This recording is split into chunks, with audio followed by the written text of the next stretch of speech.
Okay, magnetic fields. This will be our last lab of the semester, guys, so we're on the home stretch. So before we talk about magnetic fields and what magnetic fields are, let's first talk about magnets, right? So what is the origin of magnetism? Where does it come from? And it's actually deeply entwined with electrons, okay? Electricity and magnetism, it turns out, are very analogous. You can't have one without the other. So any material that we have is going to have electrons in it. Right, or the vast majority of materials are going to have some electrons in it. Okay, and we can think of each of these individual electrons. So here's our electron as being a little mini magnet, each with its own north and its south pole, and each we can think of as an arrow with the arrow pointing from north to south. So in any material, we have all of these little electrons or all of these little arrows, which are little magnets that are pointing from north to south, right? And in any material, you're going to have these regions called domains in which all of these electrons, or majority of these electrons, are all pointing in the same direction. So in this first area over here, let's say all of the electrons are pointing upwards. All right, all of these electrons are all have their north and south poles aligned, and they're all pointing upwards. And in this area over here, it's all pointing to the left and so on. And these are all pointing in random directions such that in most materials, right, all of these things cancel each other out.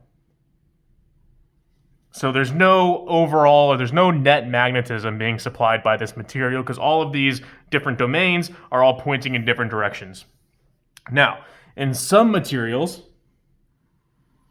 we can make these domains all point in the same direction. And these materials we call ferromagnetic materials. And if we put these materials into some external magnetic field, so we supply a magnetic field from some other source, right, we can force all of these arrows now. We can force all of these arrows in each of these domains to all point in the same direction. And so now we have some net magnetic field being supplied within our material. Okay, where this is the north end of our magnet and this is the south end of our magnet. So that's kind of the origin, or as far that's as detailed as we're going to get as far as the origin of magnetism. All right. So you can see though, if we cut this magnet in half like this, we don't just have we don't have like a north pole on one magnet and a south pole on the other magnet. Right? If you cut a magnet in half, these arrows are still all pointing from north to south. So we get two magnets, each with their own north and south. So for this reason, we say we cannot have a magnetic monopole.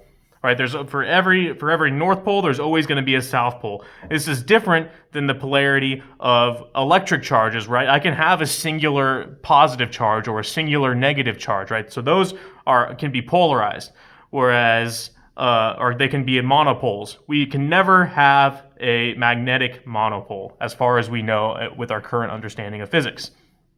All right, so those are just a couple of interesting facts about magnets. Now let's talk about magnetic field. So once we have all of these domains aligned, we're going to have some external field produced by this by all of these electrons all pointing in the same direction, right? So these all these external field, what the external field is going to show us is the direction and the strength of the magnetic field outside of the magnet itself. So this force extends beyond just the inside of the magnet. And for say like a bar magnet, that field might look something like this, okay? Where again, these lines are pointing from north to south. So our goal in this lab is to be able to draw these magnetic field lines of various different magnet configurations. And so a few things that we want to point out for these magnetic fields is the density of the line. Wherever the density of the lines is greatest, that's where the strength of the magnetic field is the greatest. So you can see since all of these magnetic field lines originate at the poles or end at the south pole, that's where the density is going to be the greatest. So the magnetic field is strongest at the poles where the lines are closest together. And then as we get further and further away from the magnet, these lines are going to get further and further apart. You see the space is increasing, which makes sense, right? The further away you get from a magnet, if you pull two magnets apart from each other, you feel less of a force pulling them back together or pushing them away from each other, right? That force gets weaker. And that's because the density of these lines is becoming less. So it tells you, so by looking at the magnetic field lines and looking at the density, it tells you the strength. It also tells you the direction of the magnetic field. So the magnetic force at any given point in a magnet is given to you by the direction of these arrows. So at this point here, the force would be tangent to that line, so the force would be pushing in that direction. The magnetic field is a region around any magnet that tells you both the magnitude and the direction of the force at any given point surrounding that magnet. So what we'll do next is I can do the demonstration actually here, so we won't have to cut to another scene like typically, because we'll do the demonstration here of how we're going to go about drawing these magnetic field lines. And we'll do that as an example. We'll use our bar magnet here. So we can drop our bar magnet, and the first thing we want to do is trace it. All right? We're going to trace our bar magnet, and then we're going to label the ends north and south. All right, and then we're going to replace it. Now, I also have this little mini compass here, and any compass is going to point along a magnetic field. This is how we can use a compass to locate Earth's magnetic north pole, or Earth's north pole, because the compass will point towards a south magnetic pole. So if we take this compass and we put it next to this magnet, you see that it's pointing to the south pole of this magnet.